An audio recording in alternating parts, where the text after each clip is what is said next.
throw out half-baked evidence, leak photos through third parties, and hope people lose track of the real question. But it's backfiring hard. Here's why the scramble matters. If Candace Owens were actually wrong, they could have just ignored her. They could have called her delusional, let the noise fade, and moved on. But instead, we've got fake alibis, switched dates, and coordinated statements flying from TPUSA spokespeople like a PR panic drill. It's giving off full-blown desperation vibes, like they're trying to steer everyone away from September 8th, and anything connected to that military base. Now the reactions on X are wild. One user wrote, KIRK directed Andrew Vett to leak her alibi through a YouTuber. Another fired off, the narrative's collapsing. Ms. Jezebel isn't who she says she is. The comments are ruthless, and the tone's turning darker by the minute. People are connecting dots fast, and the picture they're seeing isn't pretty. Every new post just makes Erica look more tangled in something she can't explain away anymore. By the next morning, the chaos had reached a boiling point. Hashtags like hashtag Fort Huachuca Files and hashtag EricaGate were trending across every platform, and it felt like no one could tell what was real anymore. Every hour brought a new leak, a new screenshot, or a new voice memo claiming to blow the case wide open. But one drop in particular sent shockwaves, a mysterious audio clip allegedly recorded during a closed-door meeting between Andrew Vett and another TPUSA official. In the clip, a man's voice, believed to be Andrew's, mentions pushing the date and keeping Erica out of it. The sound quality's rough,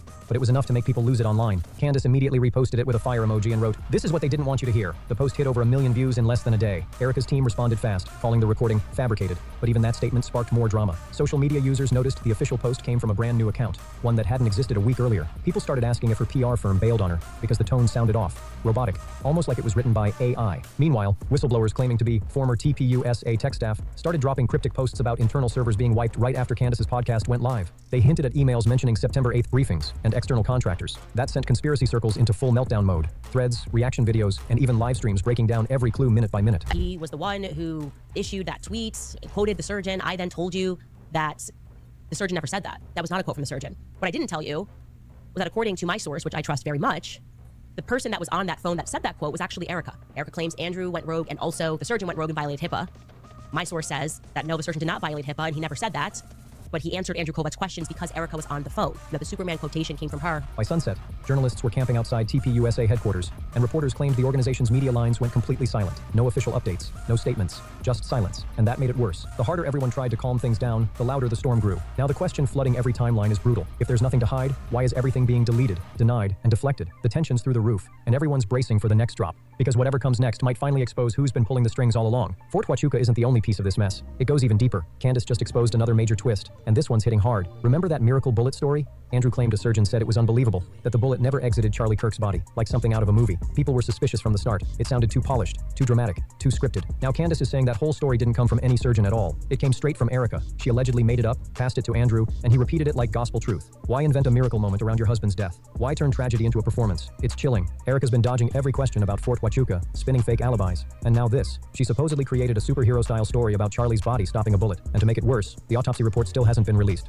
Months later, no transparency, no closure, nothing but silence and confusion. People are starting to wonder if the autopsy even happened, or if there's evidence being hidden because it doesn't match the story they sold to the public. Online, the reactions are brutal. Some call her the happiest widow ever, saying that perfect smile hides something dark underneath. That kind of composure just doesn't look natural. And then there's TPUSA, hosting AM Fest with a replica tent of the scene where Charlie died. Attendees were taking selfies inside it, posing like it was some tourist attraction. Viewers are calling it sick, comparing it to Jackie O selling photo ops with JFK's limo, profiting off a tragedy, turning death into a photo booth moment. Candace's final words cut deeper than anything yet. She said Erica and TPUSA don't even seem human anymore. She described them like robots, mimicking emotions but never feeling them. Every smile, every tear, every memory post feels rehearsed, off, uncanny. It's eerie, like watching something that looks human but isn't quite right underneath. And once you see it, you can't unsee it. This story's shaken everyone to the core, and it's far from over. If you've been following this chaos from the start, you know it's only getting wilder from here. So make sure to like, subscribe, share, and drop your thoughts in the comments. I want to know what you think about Erica, Candace, and everything going down at Fort Huachuca. Stay tuned. See you on the next one.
Transfer completed.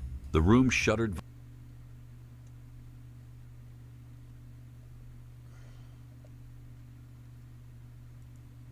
Violently, a deep rumble echoing through the refinery.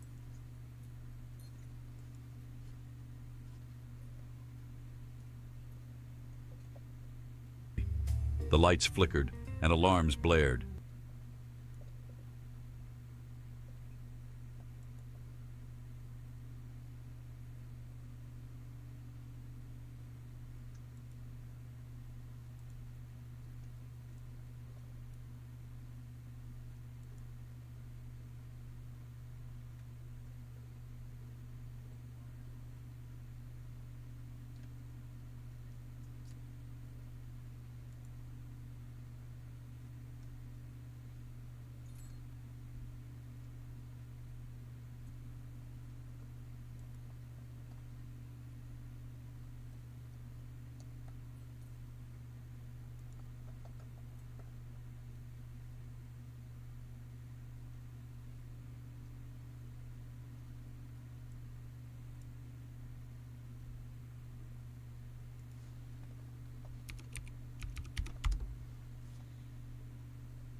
In the shadowy corners of power and influence, where the lines between truth and deception blur, lies a world that few dare to explore.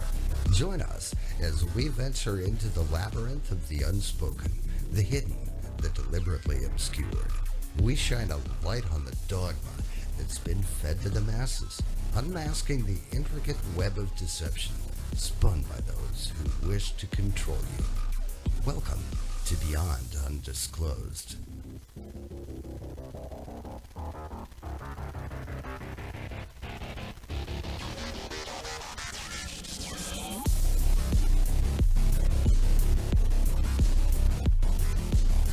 The truth is waiting.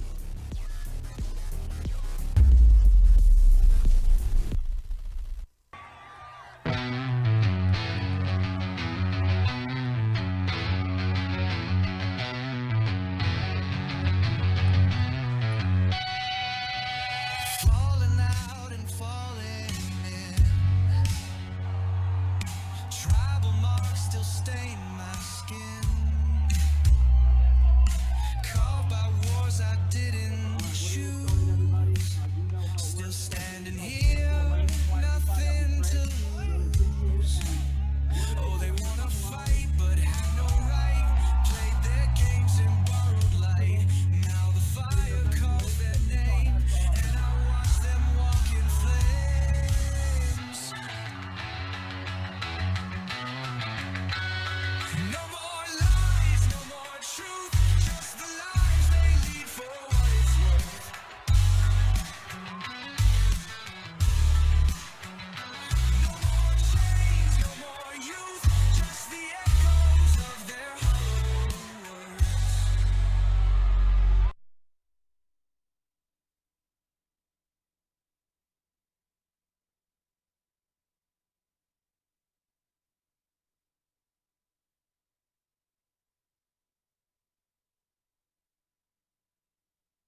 The Utah Department of Public Safety will be co-leading this criminal investigation to find this killer, along with the Federal Bureau of Investigation.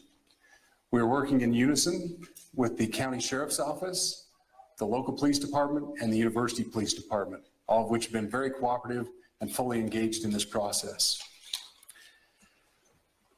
Shortly after the shooting, we did have a suspect in custody, George Zinn, but he was released from custody after we identified that he did not match the shooting suspect and was not an accurate person of interest.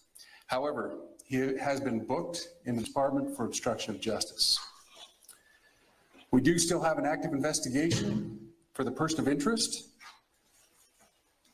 This incident occurred with a large crowd around. There was one shot fired and one victim. While the suspect is at large, we believe this was a targeted attack towards one individual. This is a tragic moment in our state and in our country. As we heal, we encourage everyone who is struggling with news of the incident to call 988, our state mental health crisis line. In addition to that, our partners with the FBI will also be discussing other ways we can communicate through the public for tips and other information. Thank you. Good afternoon. On behalf of the FBI, we extend our sincerest condolences to the family and friends of Charlie Kirk. Our thoughts are also with the people who witnessed this traumatic event. We know that what you experienced was very difficult. Our thoughts are with you as well. As soon as we heard about the shooting, special agents and personnel from the Salt Lake field office responded immediately. We have full resources devoted to this investigation, including tactical, operational, investigative, and intelligence. To be clear, the FBI will fully support and co-lead this investigation alongside with our partners. We are working on setting up a digital media tip line, and as soon as it's established, we'll get that information out to everyone. I know there's a lot of questions. This is very much an active case, and this investigation is in its early stages. We are following all the leads and all the evidence, and please report it to the FBI or local law enforcement. Thank you. On behalf of President Tubinez, who we've been communicating with, and she's on her way back right now, I say that on behalf of Utah Valley University, we are shocked and saddened by the tragic passing of Charlie Kirk. We express our sincere condolences to the Kirk family. We grieve with our students, faculty, and staff who bore witness to this unspeakable tragedy. He was invited by the student group Turning Point USA to speak on our campus. We firmly believe that UVU is a place to share ideas and to debate openly and respectfully. Any attempt to infringe on those rights has no place here.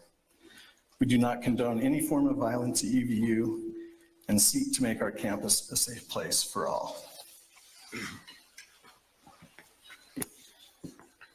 Ladies and gentlemen, thank you for joining us on this dark and tragic occasion. I want to thank our law enforcement officers who are leading this investigation, starting with Chief Long and his response here with the UVU Police Department. We're grateful for your leadership and your team. And again, to the speakers that you've just heard from who are co-leading this investigation. I also want to recognize Sheriff Mike Smith, who has been an invaluable partner as this investigation moves forward. I've been in touch with President Trump, with FBI Director Kash Patel. We are completely aligned with our state and federal partners as we work through this case. Now, this is a dark day for our state. It's a tragic day for our nation. And I want to be very clear that this is a political assassination. We are celebrating away from where Charlie Kirk was posted during the event. I want to bring in now, let's start with this new statement from Utah Valley University. We had a speaker, Charlie Kirk, invited by a student group, Turning Point USA, speaking on campus today at noon. At about 12:20, shots were fired from a building about 200 yards from the speaker. Now, this is new. According to the best of our knowledge, the individual was hit and was taken away immediately by his security personnel. That individual, of course, is Charlie Kirk. Campus is closed for the rest of the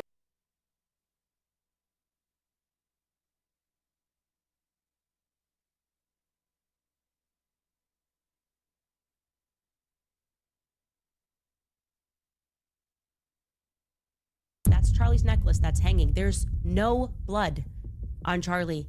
There was absolutely no blood on Charlie. Not only did the bullet not go through, it didn't even cause any sort of destruction. Security officials say a wave of explosions which injured nearly 3,000 people across Lebanon yesterday and killed at least 12 were the result of small explosives planted by Israel's Mossad spy agency. Candace Owens just dropped some shocking, never-before-seen footage of Charlie Kirk taken seconds after the shooting, and it's throwing serious doubt on the official FBI story. From what's visible in these new clips, the idea that Charlie was hit by a .30-06 caliber round doesn't add up at all. Instead, the so-called microphone theory is suddenly looking like the most logical explanation, and yet not one major outlet is even touching it, and that silence feels way too deliberate. Think about it. The media's been quick to debunk every other theory floating around, but this one, complete blackout. Why is that? Because if Charlie was taken down by his own microphone, that means Tyler Robinson wasn't the shooter. So the real question becomes, who triggered that microphone? Who had both the motive and the means to pull off something this calculated, this public, and then somehow steer the blame towards someone else? Cold. But apparently, it originated from Erica Kirk herself. So why invent a story like that? Who wanted everyone focused on a fantasy explanation instead of what actually happened? When you start putting the puzzle together, the inconsistencies pile up fast. The delayed timing, the minimal blood, and even how Charlie's security reacted. None of it matches the profile of a typical gunshot wound. And if you really watch the footage frame by frame, the way Charlie's body moves at the moment of impact doesn't match the claimed firing angle at all. Something about this story just doesn't line up. And then there's the strange movement of Charlie's shirt at the exact moment of impact, and it just doesn't match what you'd expect from a gunshot. The shirt moves before any shot is even heard, and the motion looks side strike. If the exploding mic theory is real, that tiny, small enough to fit right inside the battery compartment of a microphone without anyone noticing or affecting how it works. And if that setup sounds familiar, it should.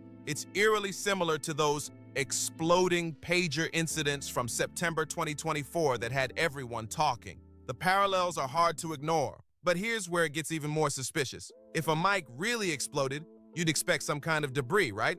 Especially small pieces of black plastic. Well, guess what shows up in the photos? Tiny black plastic fragments scattered across the floor of the SUV that rushed Charlie to the hospital. This is the video, and you can see what we have there. That's Charlie's necklace that's hanging. There's no blood on Charlie.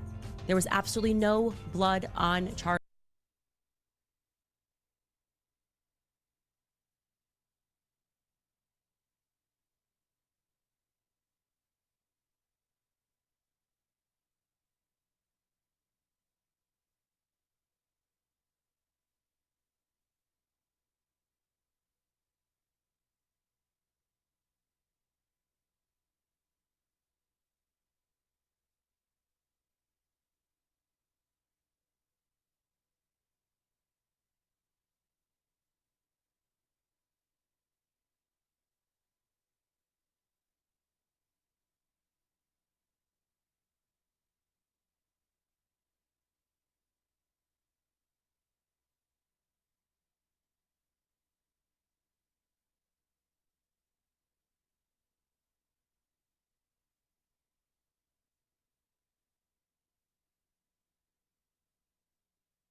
Not counting gang violence. Great. Great. Counting or not counting gang violence. Great. Not counting gang violence. Great. Counting gang violence. Great. That have been in America over the last 10 years. Counting or not counting gang violence. Great.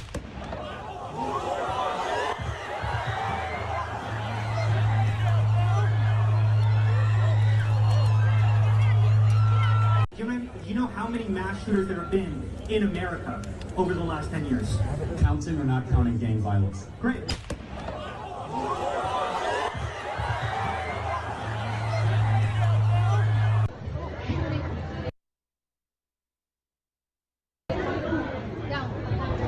Counting or not counting gang violence. Great. Get down, get down.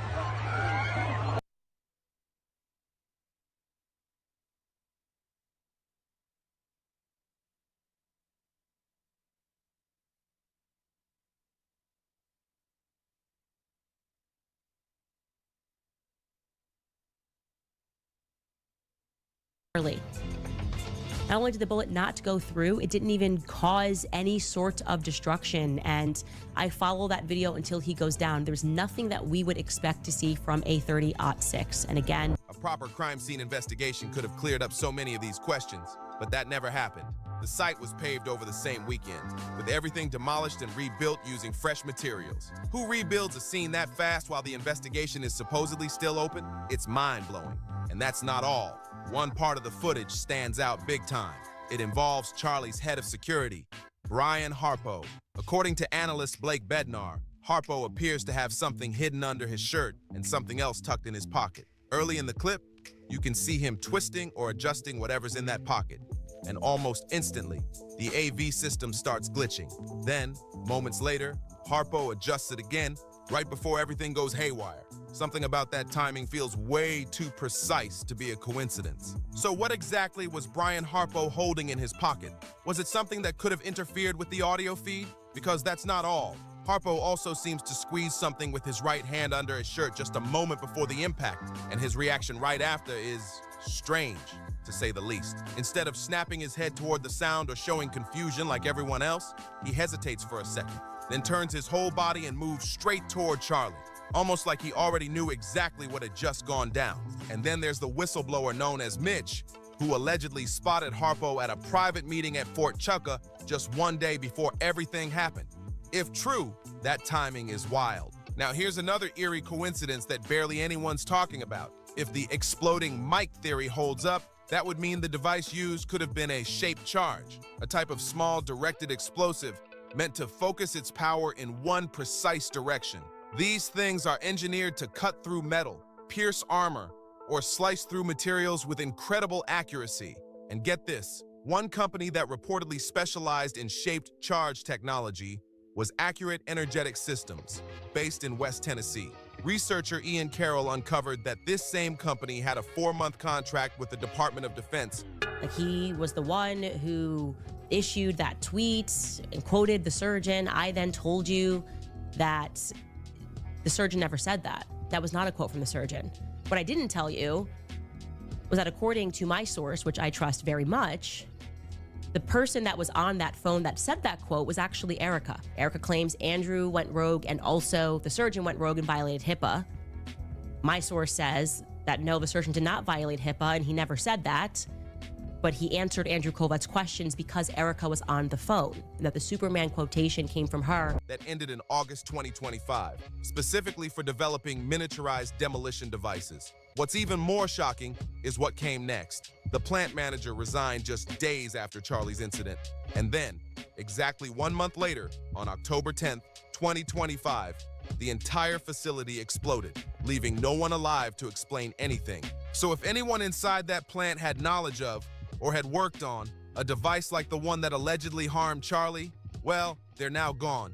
And with them, so are all the answers. What makes all of this even more unsettling because Erica was on the phone, and that the Superman quotation came from her. That ended in August 2025, specifically for developing miniaturized demolition devices. What's even more shocking is what came next. The plant manager resigned just days after Charlie's incident, and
It's no different than trying to communicate with people who don't speak the same language sometimes. But it's not like it's I use it nonstop. I use it every day, which is different. But I use it for a time-saving tool, so I can, at the end of the day, either educate or inform myself that I can apply it to whatever the hell it is I'm talking about. So it ramps up the learning curve sometimes in certain things, or shortens.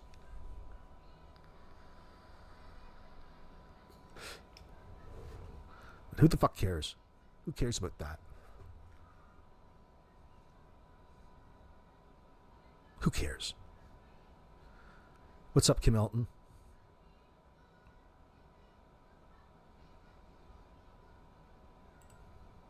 To take a little bit of a look. Let me switch this up. I found an Earl clip. I have to get it.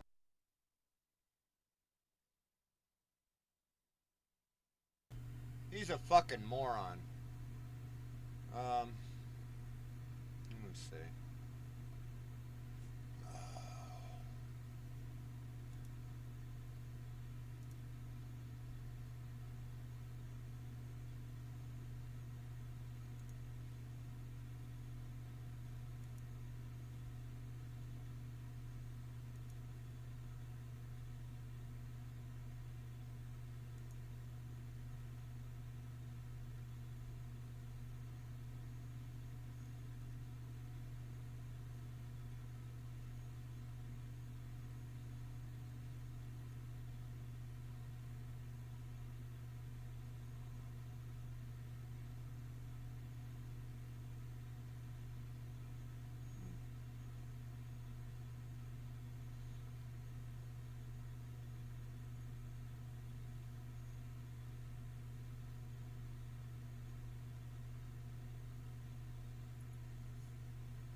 I'm out and about. Anyways, leave the name and number, and I'll get back to you soon.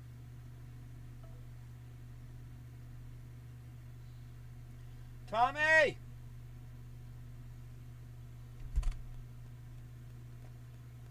Yeah. You want to just kind of throw the towel in and just do pancakes tonight?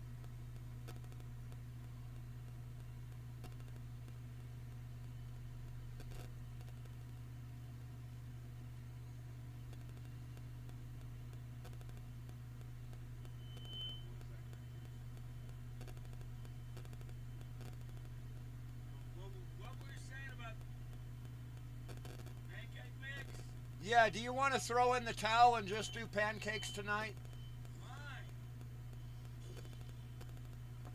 Reggie says he likes pancakes. Well, Reggie will eat anything.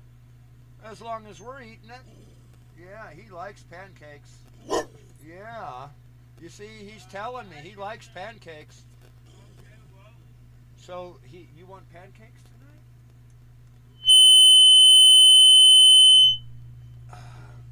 Boy, I tell you, I've got so many damn reflections in this room.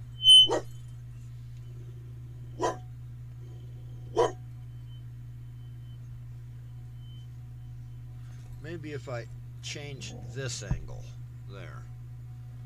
It doesn't take much. You just move around. The back of my chair is enough in order to make the thing squeal. So.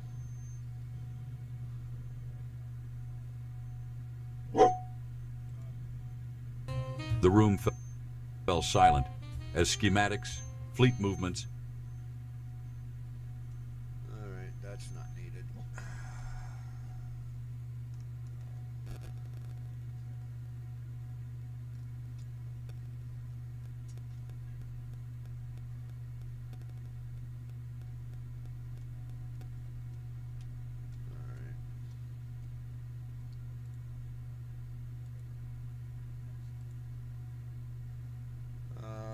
Let's see here. And then, exactly 1 month later, on October 10th, 2025, the entire facility exploded, leaving no one alive to explain anything. So if anyone inside that plant had knowledge of, or had worked on, a device like the one that allegedly harmed Charlie, well, they're now gone. And with them, so are all the answers. What makes all of this even more unsettling is how quickly every How quickly you want to buy bullshit. visual focus at the exact second something catastrophic. That's bullshit.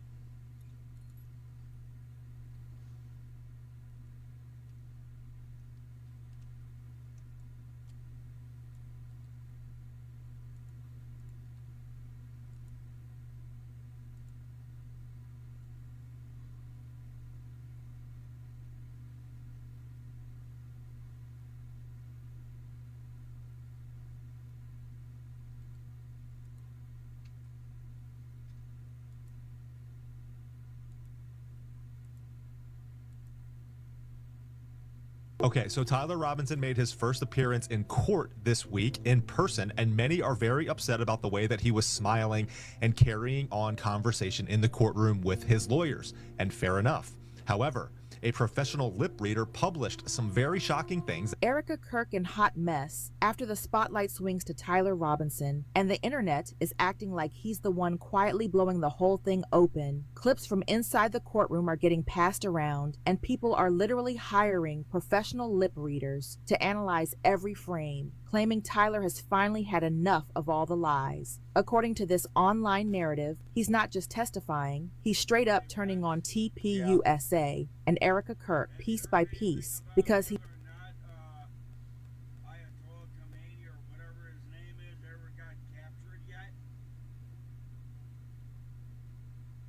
No, I haven't seen anything about that. I haven't heard Ayatollah Khomeini since the 80s, dude.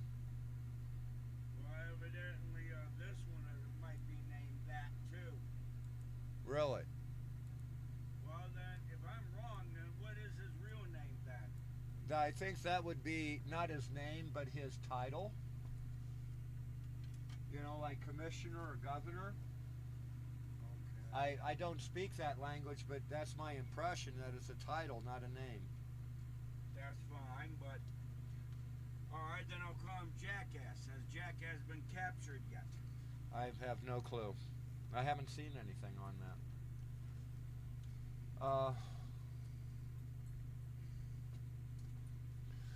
7 o'clock my time, I'm going on the air. Alright, so you want to start the pancakes now and then get that done with?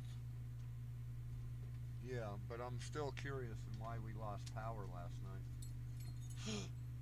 Well, you mean We out in weren't the garage? pushing it. Yeah, we weren't pushing it that hard, and there's nothing in the garage. I have no idea. Hello, Flubber. Yeah, I missed you. I'm sorry, dude.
Hello, is that you, Flubber? Are you coming back?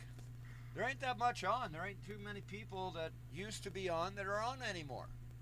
Too much BS, too many trolls with false accusations and claiming criminal charges and shit like that. You know, it's just ridiculous. And, you know, it does take away from, you know, people that are out here earnestly, like myself. Did you catch Bird? He's going to tell you all the things that everyone, that he doesn't want to face.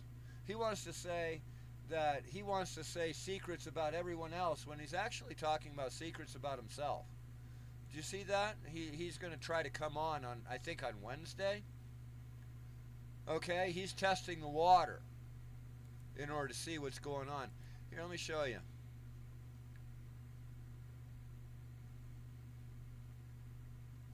He's going to tell you all the things about you.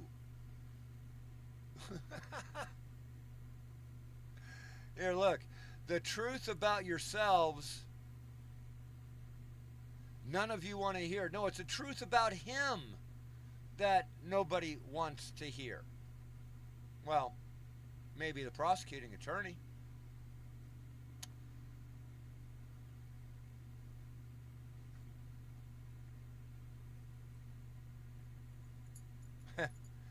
I doubt very seriously he'll be on very long. All he can do is play everyone else's video. He can't make any comments himself, otherwise he's going to be in trouble again. Yeah, otherwise he'll be perjuring himself. Well, he's already perjured himself. I already have that in paper, in testimony, and submitted, you know, to the prosecutor. So, yeah. If the prosecutor thinks that no matter what he does with the harassment charge, the prosecutor thinks that he is going to leave Robert alone, He's got another thing coming. And you can't sue a prosecutor, but you can sure as hell sue the actor that's playing prosecutor. So, and that's one of the most damning series of evidence that I have is his perjury. So, we'll see what happens. Outright perjury.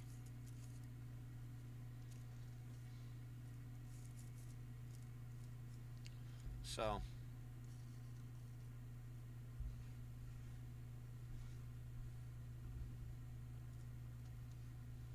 we'll see how many Brady violations.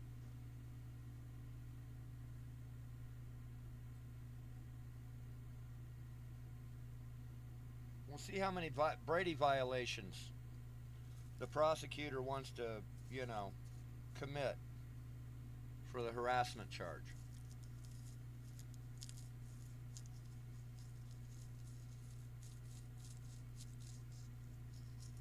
We'll take it from there. See, it doesn't matter. The evidence speaks for itself. I never once initiated contact with them. All the contacts have been initiated by Robert, financed by Robert, and 303 thrown literally under the bus. I feel sorry for 303. I mean, he may have good intentions, but those good intentions can be manipulated by people like Robert. He's got good intentions on getting someone fired. No, he has good intentions for the community. He thought actually genuinely because of his position and because of the association, he thought he was doing something good. All he was doing was breaking the law, and that's what it comes down to. But, you know, I mean, people have to realize, you know, this shit goes on. He's done being the fall guy. Tyler Robinson supposedly said to his lawyers, and many, including major media outlets, are using what the lip reader claims he said to emotionally gaslight all of us. In these theories, Tyler isn't the mastermind at all. He's the pawn, the one who got used, pushed into the center of the story, while someone else supposedly fired the real shot from the shadows. This place is greatly known for being the largest unmanned aircraft systems training facility, aka no drones. Now, what did I say that Charlie Kirk was killed by? A fucking drone. A drone. And the I want to know if you want to do a show at 7 o'clock tonight about Charlie Kirk. I actually released the facts of the drone shot from above, 30-06 being impossible, etc.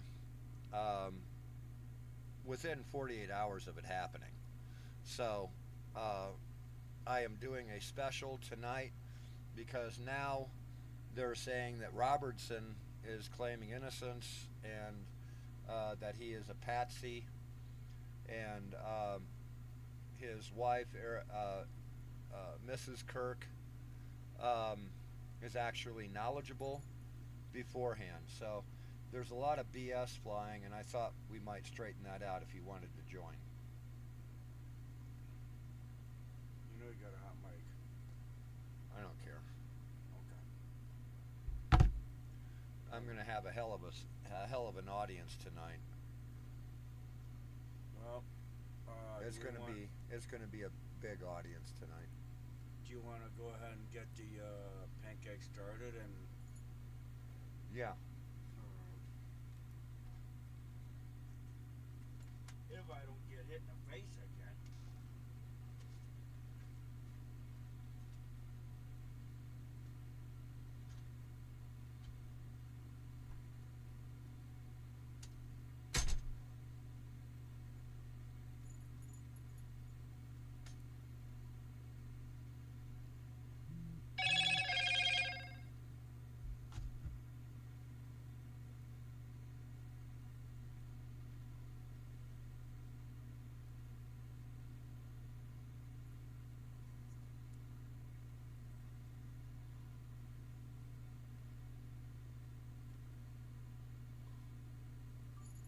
be careful.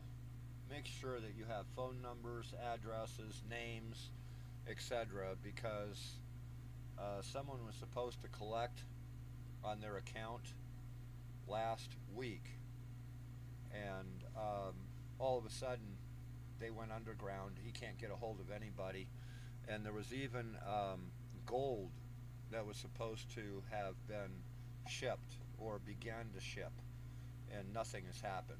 It was just all phone work and emails with no result.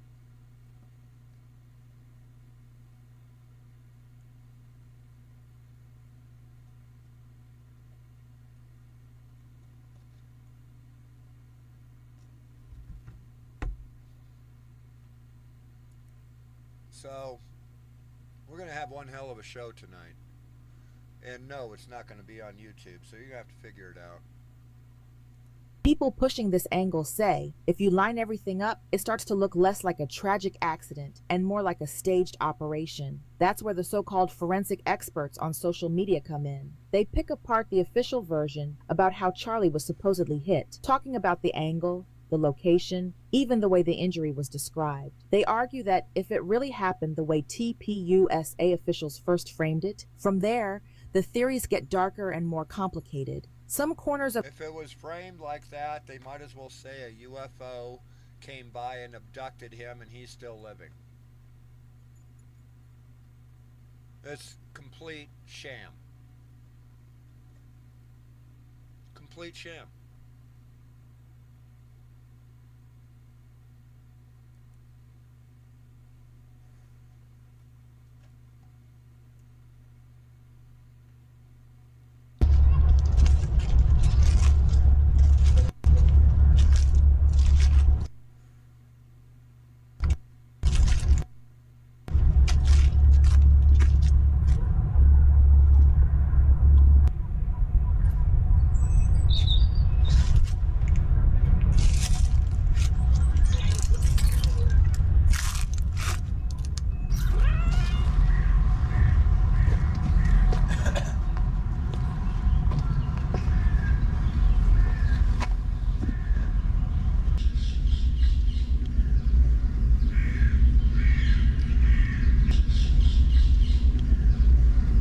Well, there's two pieces to that.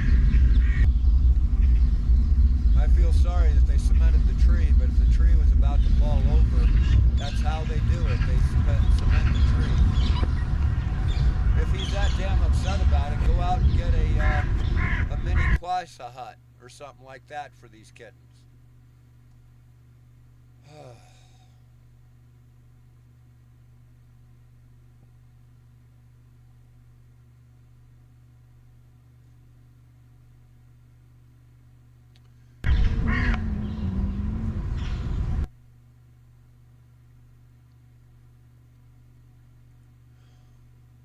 the internet go even further and claim it might not have been a clean sniper situation at all, but something closer, more controlled, even throwing around the idea of a nearby device or drone. And that's exactly where Erica's family gets dragged back into it. People start pointing at Lori France V, Erica Kirk's mother, and the fact that she's been linked to high-level tech and defense-style projects, including talk of military-grade drones. In the minds of the most suspicious, it all connects. Erica is carefully... Hello.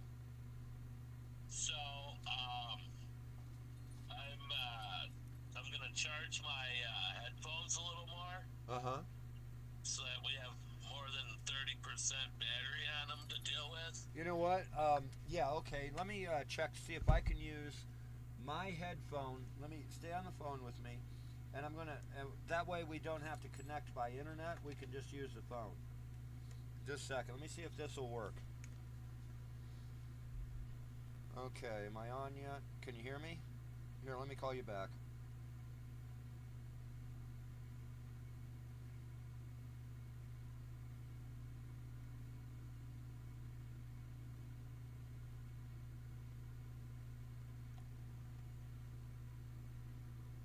And my headphones ain't working. I can't hear you. Hold on.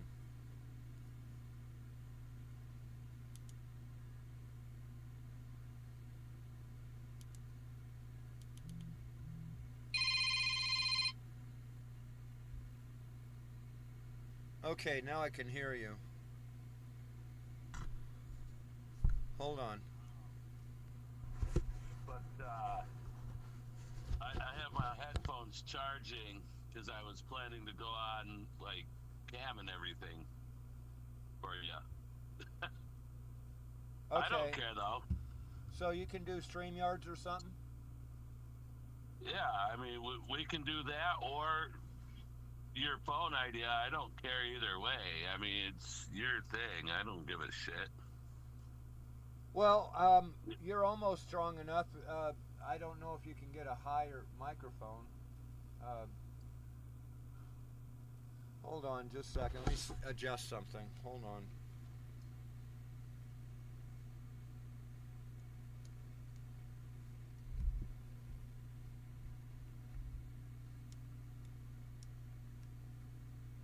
Yeah, that's not volume control. All right, talk to me. I'm right here. All right, What I do you can want hear to you. talk about? Well, I'm just You hoping. can't hear me? Yeah, I can hear you. Oh, you can hear me? Good. Yeah. So, are we on, or are we just talking on the phone? Well, right we're now? both. I have a stream going right now that I'm testing out to make sure we can do it.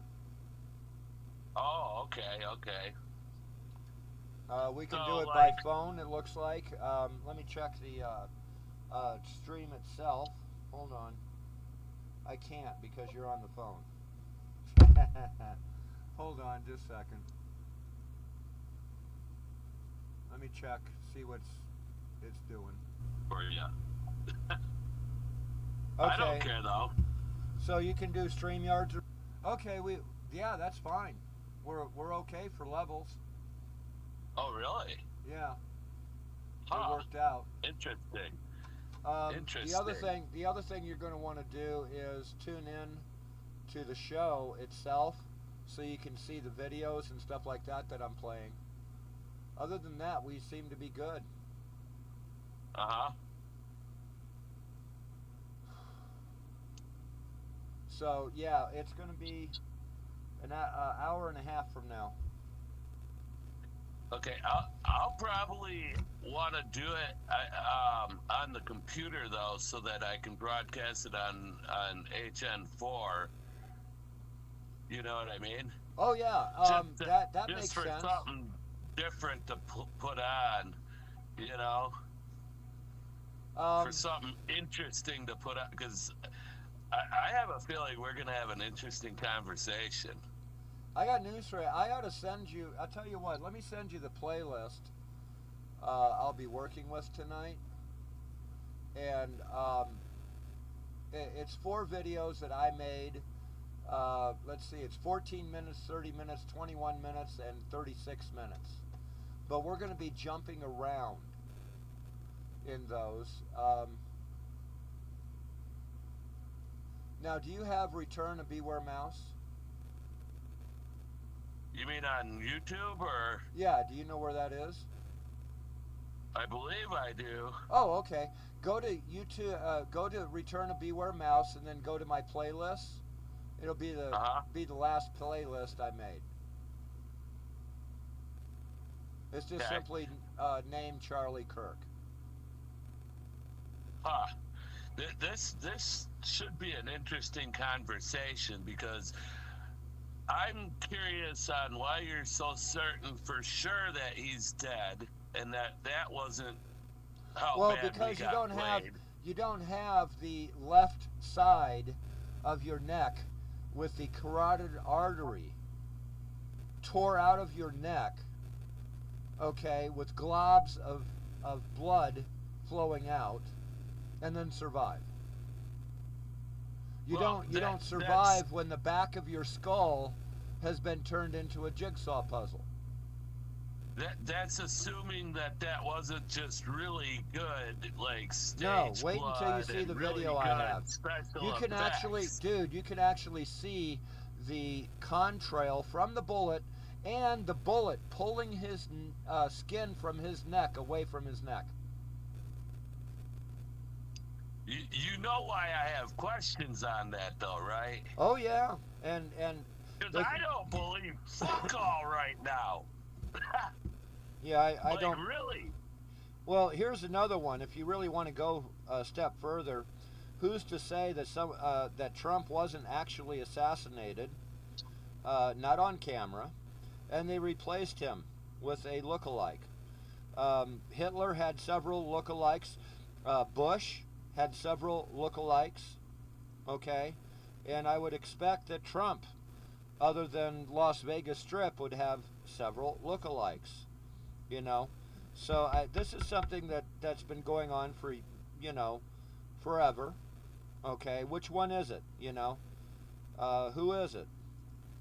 So they've been doing that now, for years. See, as far as his pivot on, you know, no more new wars thing, well, that doesn't necessarily indicate like a lookalike situation even.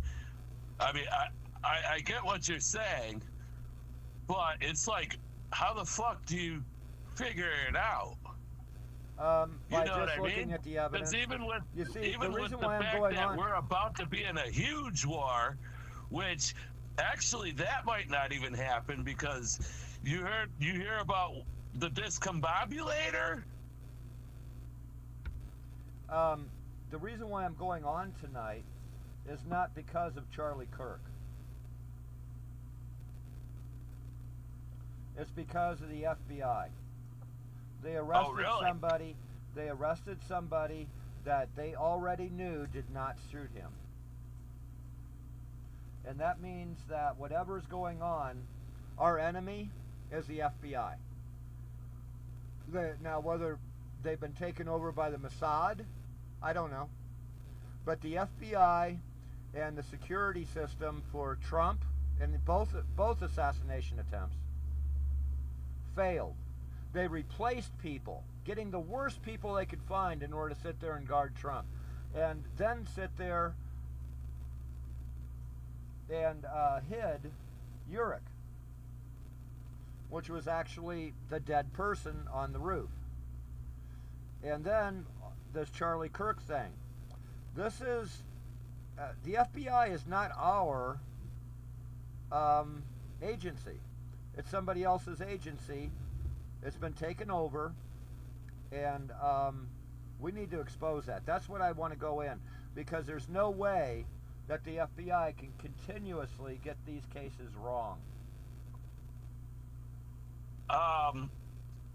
Yeah, I don't think they're getting anything wrong. I think they're getting everything exactly right.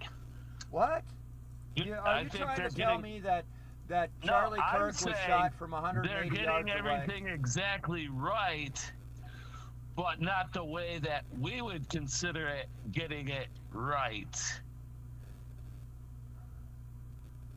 You know what I mean? You want to go outside? They're deliberately, there's a plan behind the scenes. And a group of people behind the scenes in the FBI that is in charge and controlling what the FBI does, how they react, who they arrest, and they are a Mossad or foreign agent. And that is becoming more than obvious. The big picture is they're just doing things to cause chaos and fighting, okay? It's not necessarily just the FBI doing it. They're not law enforcement. And yeah, you're right. It's not just the FBI. But the only reason why all this shit is happening is because the FBI is stopped from investigating it, from telling the truth. They're being stopped from telling the truth, whether it be the Trump assassination or Charlie Kirk. And don't forget Maui. Don't forget Maui. We have absolute perfect. The only explanation for electrical meters to burn in the boxes is one thing and one thing only, and that's high energy weapons. And the electrical tracks, that especially from the church, you could see where the electric was, and it burnt right straight through the roof. Okay, and set the corner of the church on fire. you know, I wouldn't be surprised if that was a test of a weapon No, that they're going that to was use an on attack by China and China. Russia. That was an attack by China. We have the satellite tracking that was officially scrubbed, even from the weather documentation out of Colorado. Colorado is in charge of tracking these satellites, especially for weather and things of that nature. That day, no, there isn't a single satellite track that's been recorded worldwide that's available for the day of Maui.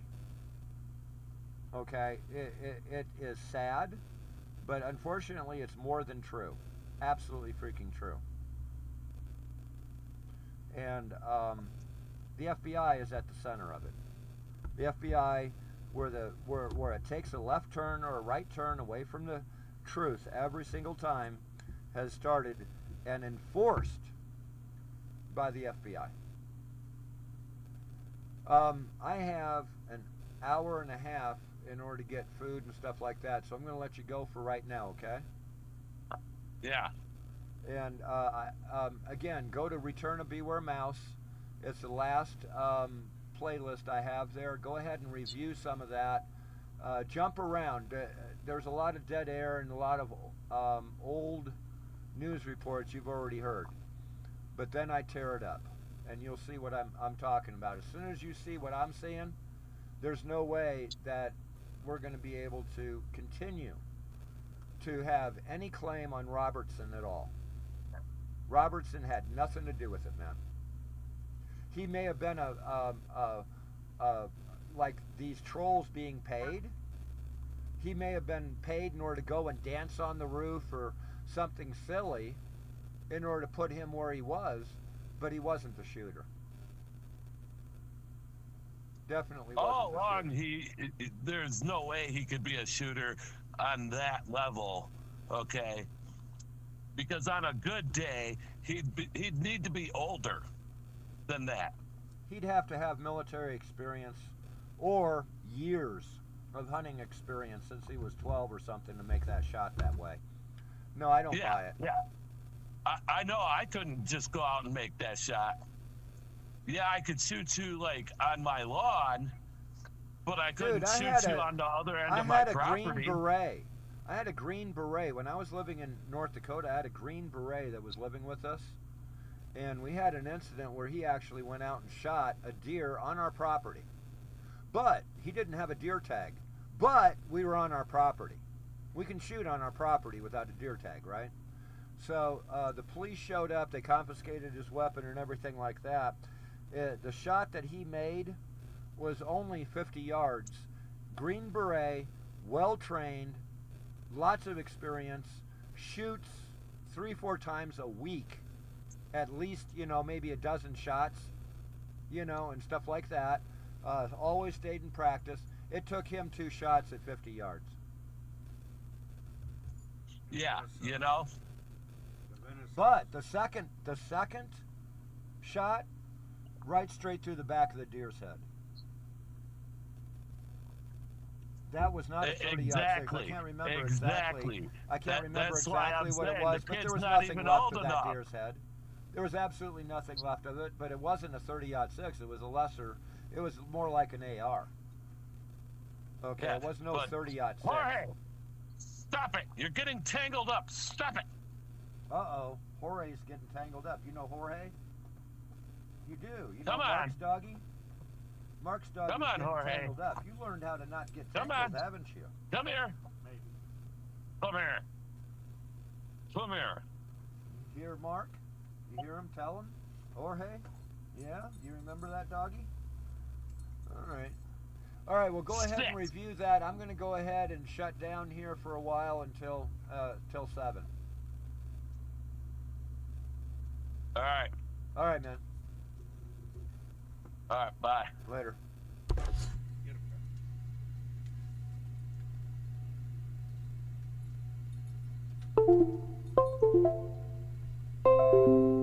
me to put those on my fast charger? I've got one right here. That's a slow charger, isn't it? Irregardless, this here has a 30-hour operational time. I'm not joking. I mean, it's more than 24 hours. It's like 30 hours that you can run on this before the battery dies. One of the reasons why I got it. You know, I still have not did a test listen with those things to see how good they sound. They can be louder. They can definitely be louder. Well, all right, well, for those of you that's eavesdropping online, I'm going to go ahead and start story time for a little while, get something to eat, and I will be back. You might, if you're honest, if you're actually somebody that's honest, go ahead and try to find me at 7, because I'm not going to be able to broadcast any of this on YouTube. Just being straight with you. I can't. Okay? So, if you're a real person, not one of these idiots that just make up, like the FBI makes up the story with Robertson, then I'll see you there. Meanwhile, in the meantime, we're going to go ahead and have story time. Allow me to get something to eat, settle down. I don't think I'm going to settle down. I think I'm going to wind up getting even more agitated as I think about this, because I haven't covered this topic for a little while, and it's really thick, folks. I mean, these people, like Cheeky Monkey, Robert, they're so into themselves, okay, and it's all about them, and you're wrong, and Robert's going to come out and tell everybody the deadly truth about everybody else except himself, when it's actually going to wind up being all the things that he hates about himself. And then he's going to try to play some videos and twist the story again. But that's not going to work out for him. He's just going to create more content in order to go to court with. In his attitude, his demeanor, past performance, and stuff like that, all he can do is reinforce it and make it worse for himself. It's the God honest truth. So I'm going to let him. There's nothing I can do about it. He can do that to himself if he wants. And here's story time, folks. So I'm going to get something to eat, and y'all have a good one.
Watch what happens when you block DHT from your scalp. Day 1, nothing visible yet. Day 30.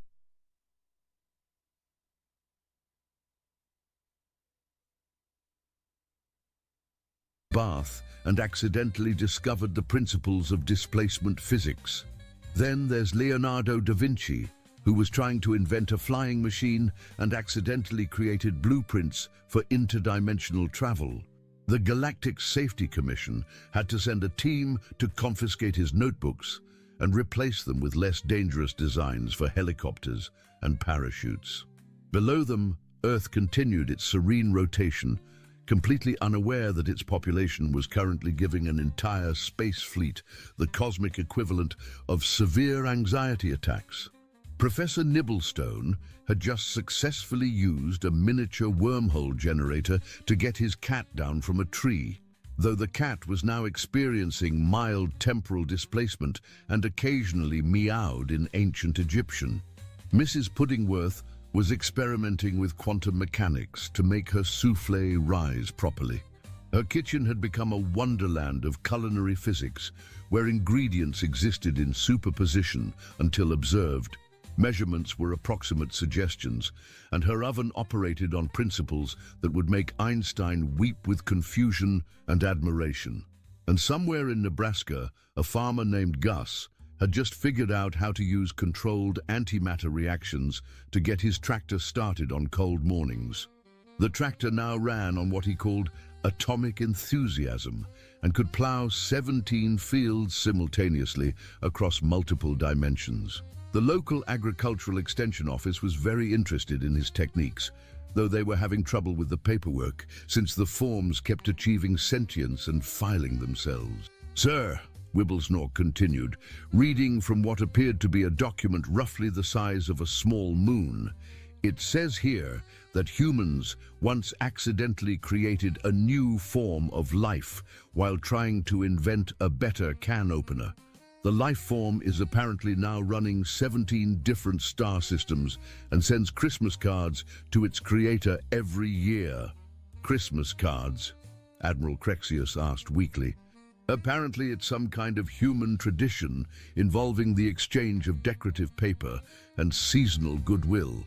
The artificial life form has embraced it enthusiastically and now runs the most efficient interstellar postal service in the galaxy." Admiral Crexius was beginning to understand why the extended file was so extensive. Each page seemed to contain new horrors disguised as innocent human activities. What else? Well, there's the incident with the temporal paradox caused by someone trying to make toast more efficiently. Apparently, a human named Beatrice Crumplebottom invented a toaster that could toast bread before it was actually bread, which created a causal loop that resulted in the entire breakfast industry existing simultaneously across 14 different time periods. That's not even possible. The Galactic Temporal Commission spent 3 centuries sorting it out, sir. They're still finding pieces of timelines scattered across various dimensions. And then there's the dimensional rift opened by a woman attempting to get red wine stains out of her carpet. "Let me guess," Admiral Crexius said, with the weary tone of someone who was beginning to recognize a pattern. "She accidentally created a portal to another universe." "Actually, sir, she created portals to 17 different universes, each one slightly different from the others. The main difference appeared to be the quality of their wine, which she then spent several years studying in the name of proper stain removal research. The Interdimensional Wine Appreciation Society still awards an annual prize in her honor." "Is there more?" "Oh yes, sir, much more. There's the case of Professor Wigglesworth, who was trying to invent a better umbrella and accidentally discovered weather control. He spent 6 months trying to create the perfect day for his garden party and inadvertently caused the Great Climate Optimization of 1847, which resulted in perfect weather across 17 different continents for nearly a decade. Oh, how is that even a bad thing? Well, sir, it wasn't bad for Earth, but the sudden improvement in weather patterns created atmospheric disturbances that were detected by 43 different alien civilizations, all of whom became convinced that Earth was testing some kind of planetary-scale weather weapon. The Galactic Meteorological Commission had to send diplomatic missions to convince everyone that it was just an accident involving garden parties and improved umbrellas. The Admiral's remaining sanity packed its bags and moved to a small cottage in the countryside of his mind, where it intended to take up peaceful hobbies like basket weaving and not thinking about humans who used fundamental forces of nature for household chores. "Are you telling me," he asked slowly, "that we just declared war on a species that uses reality-bending technology for household chores?" "That appears to be the situation, yes, sir." "And they don't even know we're here?" "Correct, sir. According to the file, they're completely peaceful and would probably invite us for tea if they knew we existed. There's actually a note here about their hospitality customs. Apparently, it's considered rude to visit someone's planet without bringing gifts and staying for at least 3 meals. But if we attack them..." Wibblesnork consulted his tablet, which was now displaying warning messages in 17 different languages, including 3 that hadn't been invented yet, and one that appeared to be written entirely in mathematical equations that were somehow expressing profound sadness. "The file recommends immediate evacuation of the entire sector, sir. It also suggests updating one's will, making peace with any deities one might believe in, and perhaps taking up a hobby that doesn't involve interacting with humans in any capacity." Down on Earth, the humans had noticed the strange blips on their upgraded detection systems and had naturally done what humans do best. They'd formed a committee. The Emergency Committee for Dealing with Mysterious Space Blips had convened in Mrs. Crumplebottom's living room, which was decorated with the kind of cheerful chaos that only retired people with too much time and access to craft supplies can achieve. The committee consisted of Mrs. Crumplebottom herself, who served as chairwoman due to her extensive experience in organizing neighborhood watch programs and her legendary ability to make tea that could solve minor existential crises. Professor Whittlebottom attended as the scientific advisor, though his qualifications were somewhat questionable since his last published paper had been titled "The Practical Applications of Quantum Mechanics in Competitive Bowling." Also present were Dr. Puddlethwaite, who had brought his antimatter carpet cleaner as a visual aid, Mrs. Frothingham with her cat deterrent system, and Harold Bumbershoot, who had insisted on bringing his plasma pest control device just in case the space blips turned out to be cosmic insects. After extensive deliberation lasting nearly 4 minutes, they had decided that the best course of action was to be hospitable. "Well," announced Mrs. Crumplebottom, adjusting her glasses and consulting a notebook that appeared to be written in at least 3 different languages, and possibly some kind of mathematical poetry. "We can't just ignore them, can we? If they've come all this way, the least we can do is offer them tea and biscuits. But what if they're hostile?" asked Mrs. Frothingham, though she didn't sound particularly worried. After all, anyone who could successfully defend her garden against the neighborhood cats was prepared for most forms of interstellar conflict. "Hostile visitors just haven't been properly welcomed yet," replied Mrs. Crumplebottom with the confidence of someone who had successfully converted 17 door-to-door salespeople, 4 tax assessors, and 1 mathematics was the universal language. So by sending carefully constructed equations that expressed concepts like welcome, friendship, and please don't be alarmed by our tendency to accidentally break physics, they could establish peaceful communication with any intelligent species. The equations were broadcast using a combination of radio waves, quantum entanglement, and what Professor Whittlebottom cheerfully called mathematical telepathy, which worked by convincing numbers to carry messages across vast distances through the power of positive thinking and properly calibrated particle accelerators. Mrs. Puddingworth had contributed her newly perfected probability scones, which existed in a quantum superposition between being delicious and being transcendent until someone actually tasted them.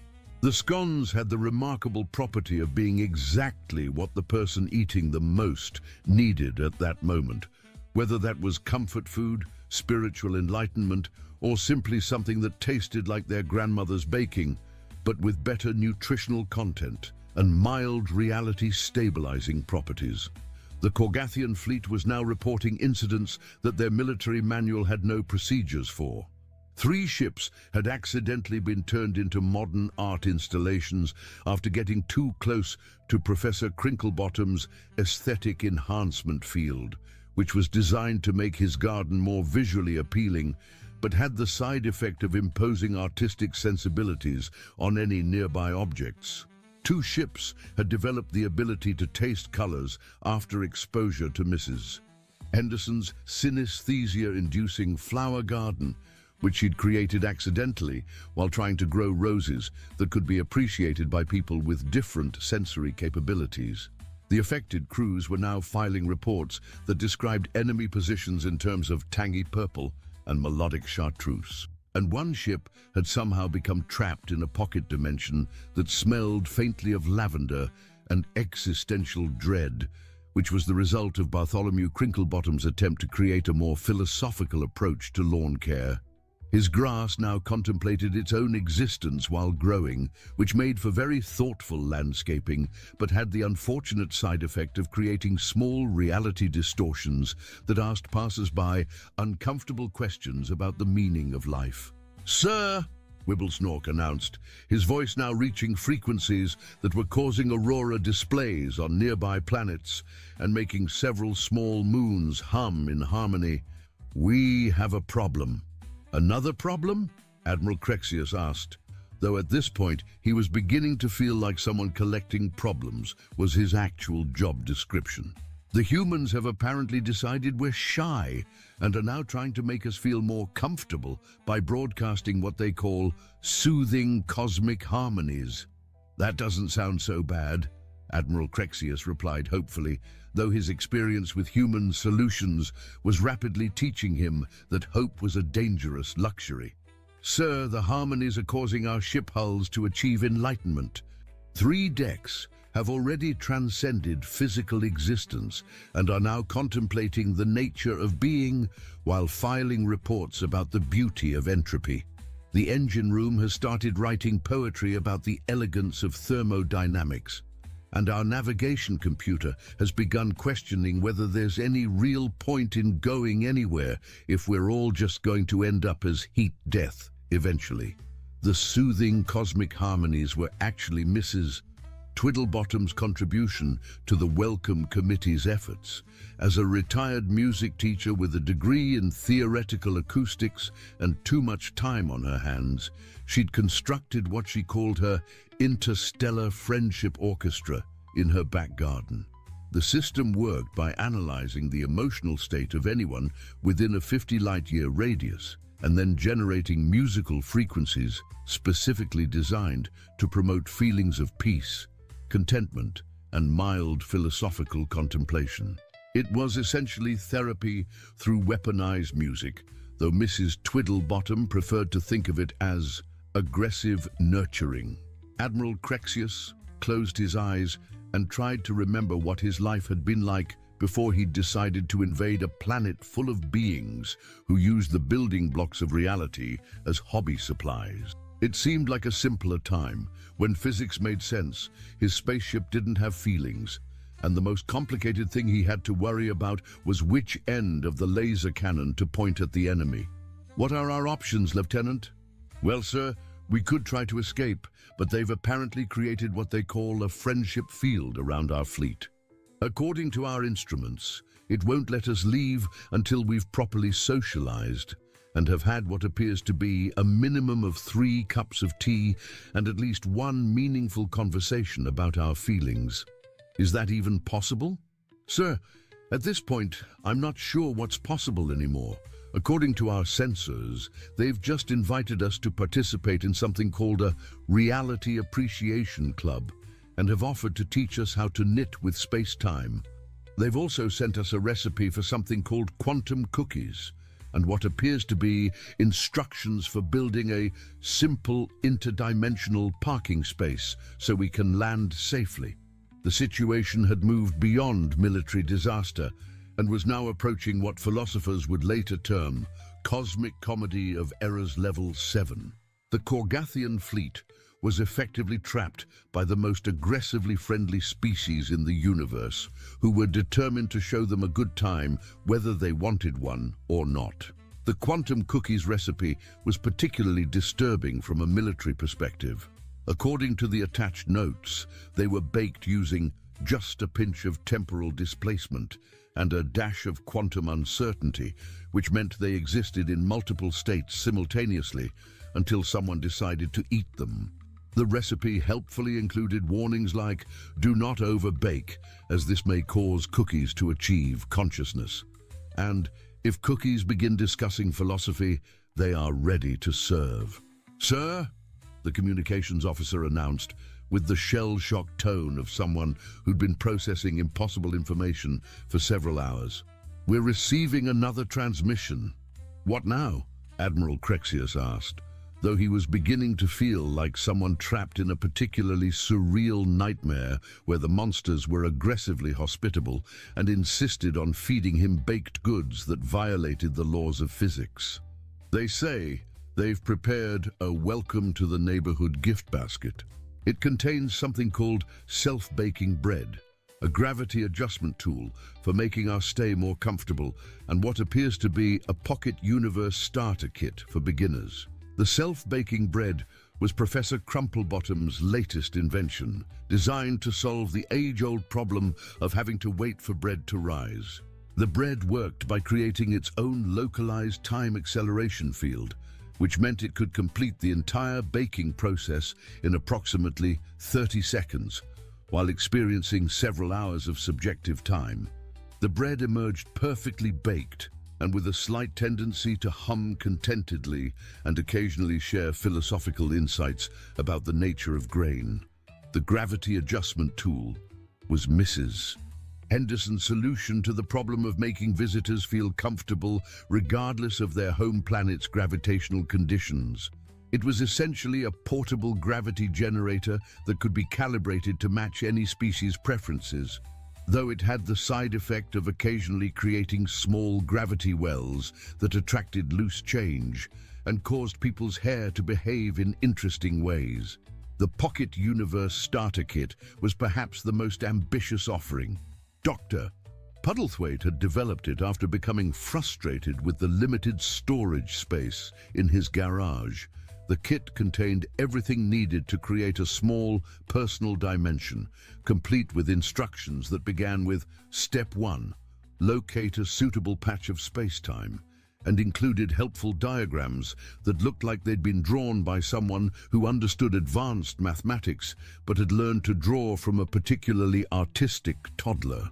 Admiral Crexius realized that he was experiencing something that military academies across the galaxy would later study as the Crexius moment, the exact point at which a military commander realizes that conventional warfare is absolutely useless against weaponized kindness.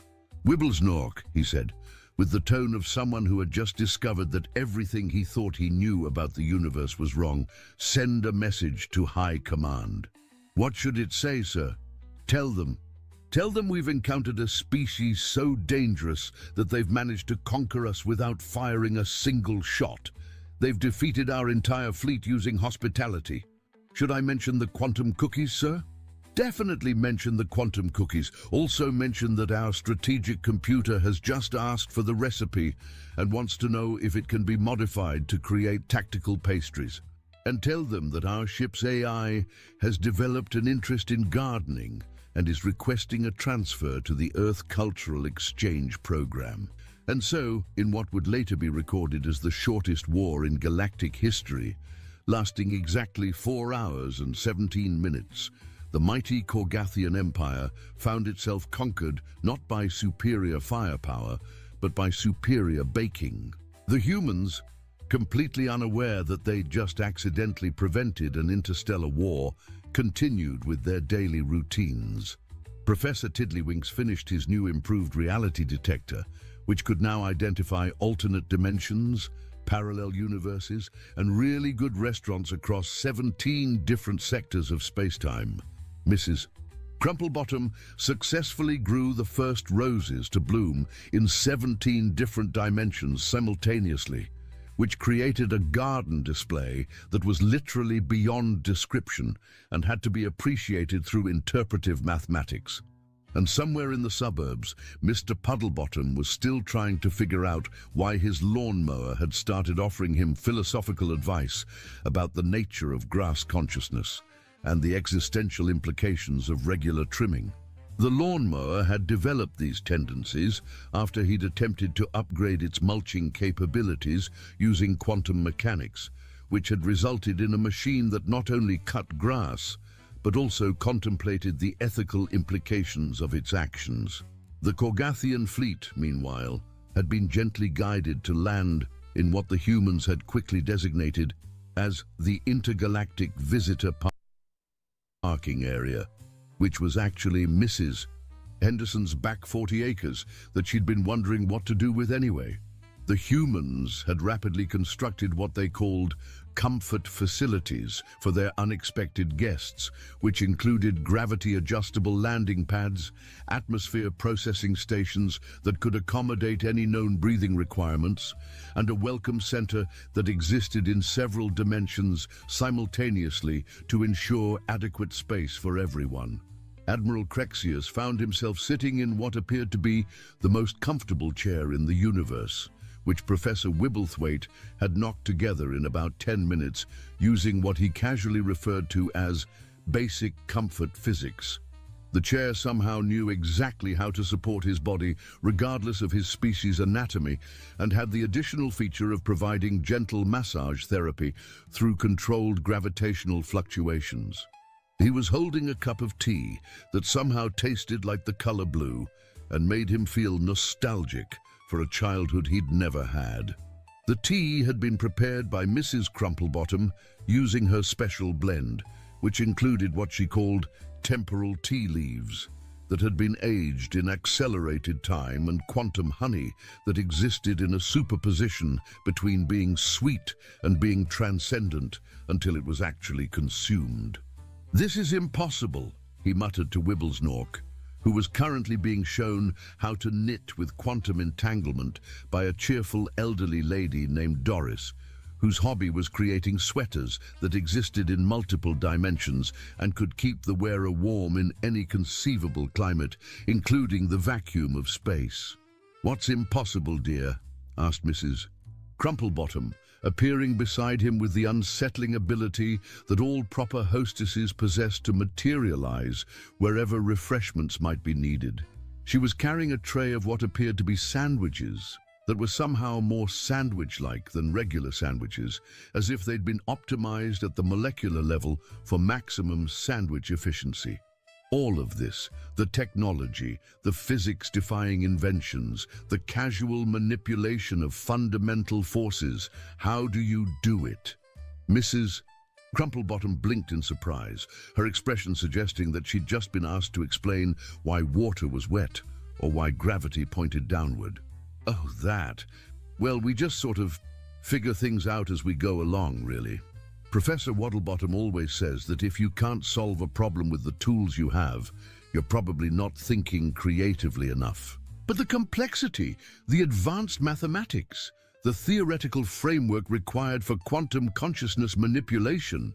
Mathematics?" Mrs. Crumplebottom looked genuinely puzzled, as if she'd been asked to explain an obscure foreign custom.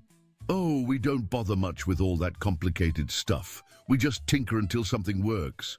Life's too short to spend it doing calculations when you could be making things instead. Would you like another cookie? These ones exist in 12 dimensions and taste like happiness with just a hint of cosmic wonder." Admiral Crexius stared at her, his mind struggling to process the fact that this sweet old lady had just casually dismissed the entire foundation of galactic science as complicated stuff The implications were staggering. If humans could achieve impossible technological feats without understanding the underlying mathematics, what did that say about the rest of the galaxy's approach to scientific advancement? You mean you don't plan these things? No theoretical research? No computer modeling? No safety protocols? Plan? Goodness, no. Planning takes forever. By the time you've planned something properly, you could have built it, tested it, improved it 6 different ways, and taught your neighbor how to make their own version. Life's too short for excessive planning, don't you think? Besides, some of the best discoveries happen when you're trying to do something completely different. And there it was, the terrible, wonderful truth that would reshape galactic civilization forever. Humans weren't dangerously advanced. They weren't secretly plotting galactic domination. They weren't following some master plan for technological supremacy. They were simply a species that had never learned that certain things were supposed to be impossible.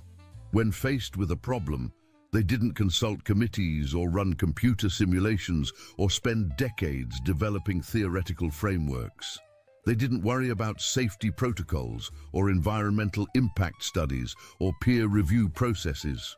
They just started tinkering, and somehow, through sheer bloody-minded determination and what appeared to be weaponized optimism, they made things work. They'd never been told that you couldn't use quantum mechanics to improve your garden hose pressure. Nobody had ever explained to them that pocket dimensions were strictly theoretical. They'd missed the memo about fusion reactions being too dangerous for home use. They'd been absent the day the universe handed out the rules about what was and wasn't scientifically feasible, and so they'd just gone ahead and done it all anyway. With the casual confidence of people who believed that any problem could be solved with sufficient application of creativity, determination, and what appeared to be complete disregard for the laws of physics. The Galactic Intelligence Services would later spend centuries trying to understand this phenomenon. They'd write papers with titles like The Human Approach to Impossible Problem Resolution and Accidental Technological Advancement Through Willful Ignorance of Physical Laws. They'd establish entire departments dedicated to studying what they called anthropic paradox syndrome and terminal optimism disorder. But they'd never quite grasp the simple truth. Sometimes the best way to achieve the impossible is to not know that it's impossible in the first place.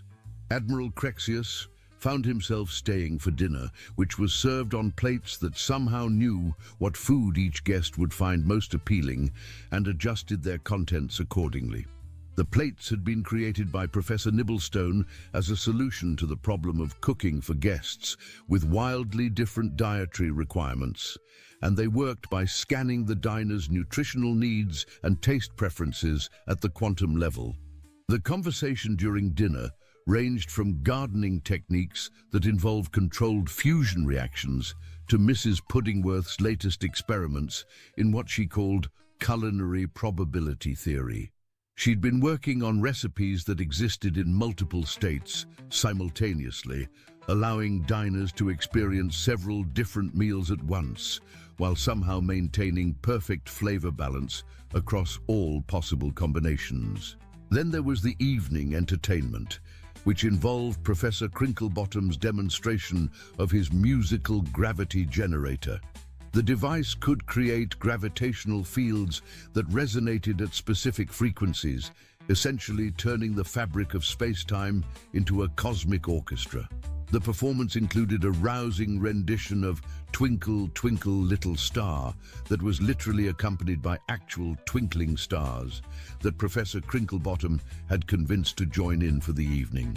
By the time the evening was over, Admiral Crexius found himself staying the night in Mrs. Puddingworth's guest room, which existed in a comfortable pocket of space-time that always maintained the perfect temperature for sleeping and had the additional feature of providing pleasant dreams on demand.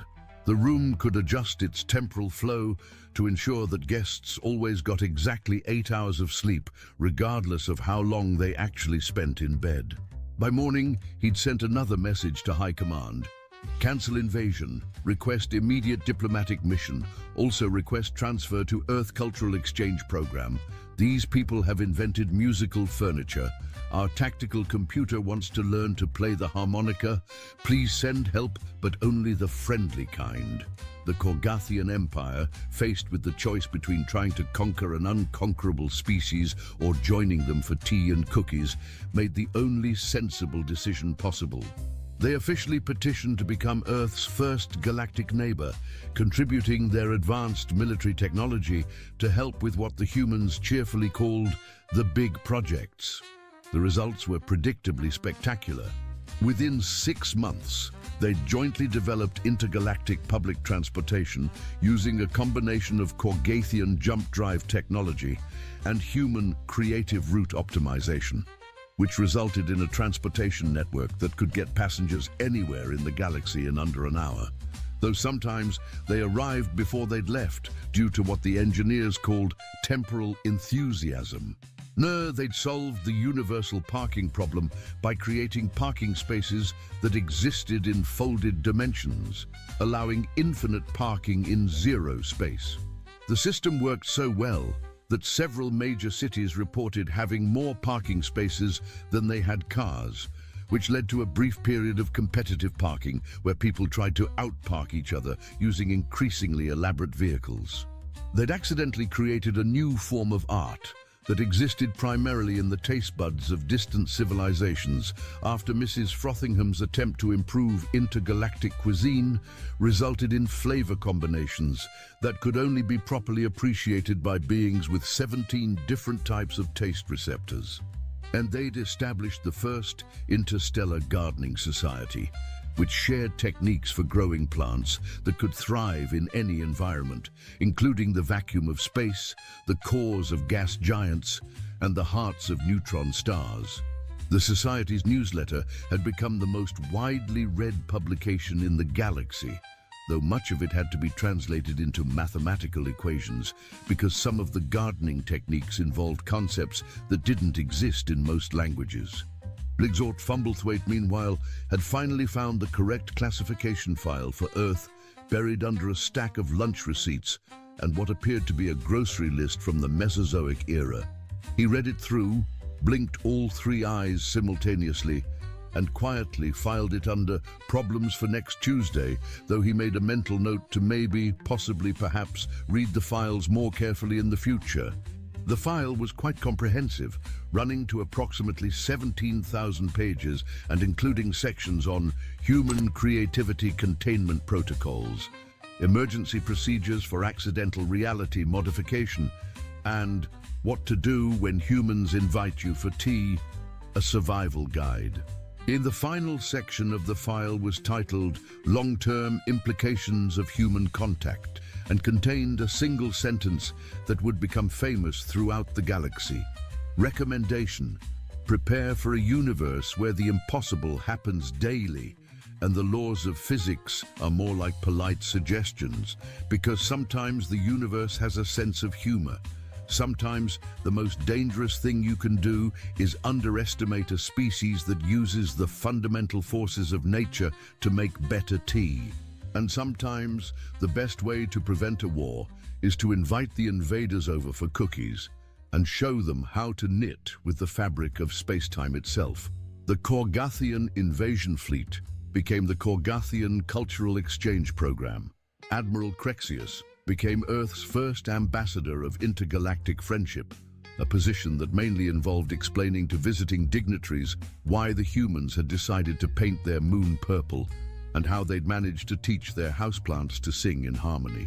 The universe settled into a new normal, where humans continued to solve everyday problems with impossible solutions, where former military fleets became traveling science fairs, and where the most feared phrase in any language was no longer "surrender or be destroyed," but rather, "We thought you might like to try our latest recipe." And in a small cottage on Earth, Mrs. Crumplebottom was already planning her next project, a device that would allow people to send hugs across interstellar distances because, as she often said, everyone could use more hugs, even the grumpy ones from other planets. The universe, it seemed, was about to become a much more comfortable place to live. Aliens mocked Earth's predators until humans released the honey badger, HFY. A short sci-fi story captain, Lisa Brooks, stood at the viewing window of the Earth diplomatic vessel Curiosity. Stars stretched endlessly before her, but her attention was fixed on the 6 tall insect-like aliens examining the ship's main computer display. The Varlaxians had joined the tour 3 hours ago, and what had started as polite interest had turned into something that felt a lot like mockery. "Is this truly an apex predator of your world?" Ambassador Klzik asked, his translator converting his clicks and chirps into English. His long, segmented finger pointed at the image of an African lion on the screen. The other 5 Varlaxians behind him made chittering sounds that the humans had learned was their version of laughter. "Yes, Ambassador. The lion is considered the king of beasts in many Earth cultures," Dr. Alan Perry replied calmly. As the ship's xenobiologist, he had been tasked with showing Earth's biodiversity to their alien visitors. The 6-month-old diplomatic relations with the technologically superior galactic Concord had been filled with moments like this. Moments where humanity's achievements seemed small and unimpressive. "Fascinating," Klzik said, but his tone made it clear he found it anything but. "On our homeworld, even our young hunt creatures 3 times this size for their coming-of-age rituals." Lisa watched as Alan's smile became more forced. She understood his frustration. The Varlaxians stood nearly 8 feet tall, with hard exoskeletons that could repel bullets and strength that could bend steel. Their own world, from what they had shared, was a place of massive predators and constant danger. "Show us more of these Earth predators," one of the other Varlaxians requested. "The large ones." Alan nodded and moved to the next images. "These are polar bears, the largest land predators on Earth. They can weigh up to 1/500 pounds. The aliens' compound eyes reflected the blue light of the screen as they studied the white bears. "Primitive," Klzik concluded. "Their claws are inefficient. On our world, the lesser spine ripper has 3-foot retractable blades that can cut through tree trunks." From her position near the communications station, Lisa noticed Jack Miller, her communications officer, typing something into his personal tablet. His face held the hint of a smile, which was unusual given the tense atmosphere in the room. "Something interesting, Officer Miller?" she asked quietly, moving closer to his station. Jack looked up, his eyes bright with an idea. "Just thinking about something, Captain. Have they seen the honey badger yet?" "The honey badger?" Lisa raised an eyebrow. "I don't think so. Why?" Jack shrugged, trying to appear casual. "No reason, just might give our friends something to think about." Before Lisa could question him further, Ambassador Klzik's voice rose in volume. "These are all your dangerous creatures?" The alien's mandibles clicked rapidly. "No wonder your species is so..." He paused, searching for the right word. "Soft. You evolved on a world with such meager threats." Lisa watched as the other crew, members in the room, tensed. 6 months of diplomatic relations had taught them to control their reactions, but the constant condescension was wearing thin. "Your planet must be a peaceful place," Klzik continued. "It explains much about your timid nature and your need for our protection." The word protection hung in the air. The Galactic Concord had offered Earth membership and protection, but the terms made it clear that humans would be junior partners at best, servants at worst. "We've survived our world quite well, Ambassador," Lisa said, stepping forward. "Each planet presents its own challenges." "Of course, Captain," Klzik replied. "We simply find it charming how your species has flourished, despite evolving alongside such unthreatening wildlife." The tour continued for another hour. The Varlaxians examined images of sharks, crocodiles, and Komodo dragons with the same dismissive attitude. When they finally left, promising to return the next day to discuss protection treaties, Lisa felt a headache forming behind her eyes. "Well, that was humbling," Alan said once the aliens were gone. "According to them, our fiercest predators would be considered pet material on their world." "They're trying to establish dominance," Lisa replied. "It's a negotiation tactic. Make Us feel inferior, so we'll accept whatever terms they offer. Jack approached them, still holding his tablet. Captain, I've been doing some research on the honey badger. I think you might find it interesting. This isn't the time for nature documentaries, Jack, Lisa said tiredly. With respect, Captain, I think it might be exactly the time. Jack handed her the tablet. The honey badger isn't our biggest predator or our strongest, but it might be exactly what we need right now. Lisa took the tablet and began to read. As she scrolled through the information and watched short video clips, her expression changed, from skepticism to interest. She saw footage of the small black and white animal fearlessly facing down lions, surviving venomous snake bites, and enduring attacks that would kill animals many times its size. It's not about size with these creatures, Jack explained. It's about attitude. They simply don't give up.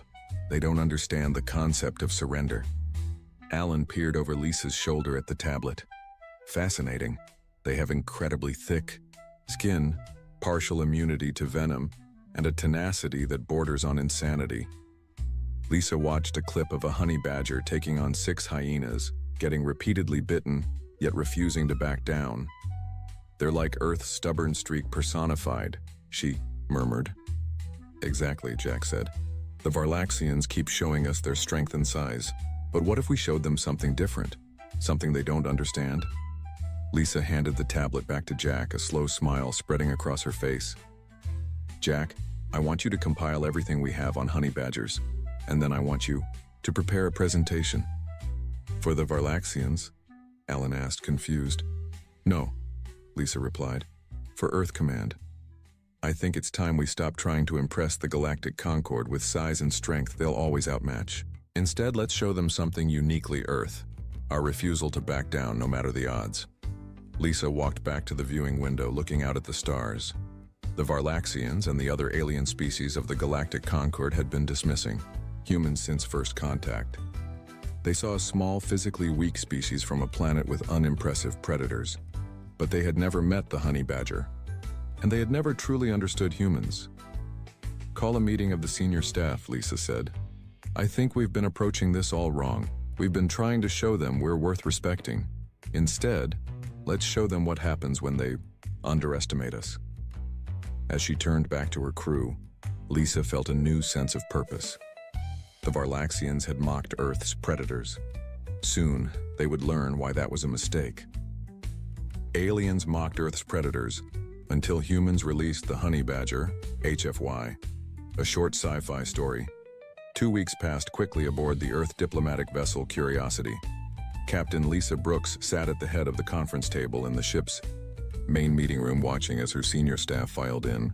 The atmosphere was tense but excited, a stark change from the defeated mood that had followed most interactions with the Varlaxians. Is it confirmed? Lisa asked as Jack Miller took his seat.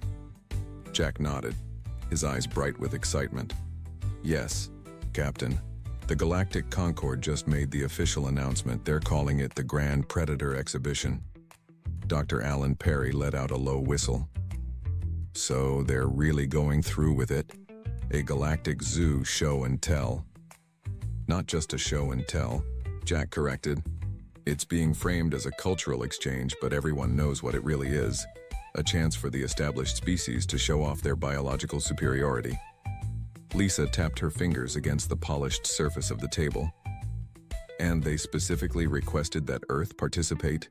That we bring examples of our apex predators? The message was quite clear, Jack replied. Though Ambassador Kulzik did mention that we shouldn't feel pressured to participate if we felt our wildlife was too, what was the word he used? Modest. Soft. Laughter rippled around the table, but it held no humor. They're trying to humiliate us, said Chief Security Officer Rita Bennett. Put our lions and tigers next to their nightmare creatures and make us look pathetic. Lisa stood up and walked to the room's main display screen. That's exactly what they're doing. But we're not going to play their game, at least not the way they expect us to. She activated the screen, and images of honey badgers filled the display. Videos showed the small animals facing down much larger predators, stealing kills from lions, and surviving attacks that should have been fatal. For the past 2 weeks, we've been compiling everything we have on Mellivora capensis, the honey badger, Lisa said. I've sent our findings to Earth Command and they've approved our plan. Which is? Rita asked, leaning forward. We're going to participate in the exhibition, Lisa explained. But we're not bringing lions or tigers. We're bringing a single honey badger. The room fell silent for a moment before Alan spoke up. Captain, I understand the symbolism, but this is a risky move. The honeybee, Lisa said with a smile. They'll underestimate it just like they've underestimated us, and then we'll show them what it can do. She gestured to Jack, who stood and took over the presentation. The Varlaxians and other species in the Galactic Concord value size, strength, and aggression, Jack explained. They're expecting us to try to compete on those terms by bringing our biggest, most visually impressive predators. But Earth evolved differently. He changed the display to show a comparison between Earth and Varlax, the Varlaxian homeworld. Varlax has higher gravity, harsher weather patterns, and larger native fauna. Their evolutionary path rewarded size and armored defenses. Earth, by contrast, saw more diverse evolutionary strategies. The screen changed again, showing the honey badger facing a cobra. The honey badger evolved not to overpower through size, but through sheer tenacity and specialized adaptations. Its skin is remarkably thick and loose, allowing it to turn and fight even when caught. It has partial immunity to venom, incredible endurance, and problem-solving intelligence. Rita frowned. So we're bringing a clever weasel to a monster fight? We're bringing Earth's most fearless predator, Lisa corrected. A creature that doesn't understand surrender, that keeps fighting no matter the odds. She walked around the table, making eye contact with each member of her staff. The Varlaxians and their allies see us as weak because we're smaller and physically less imposing.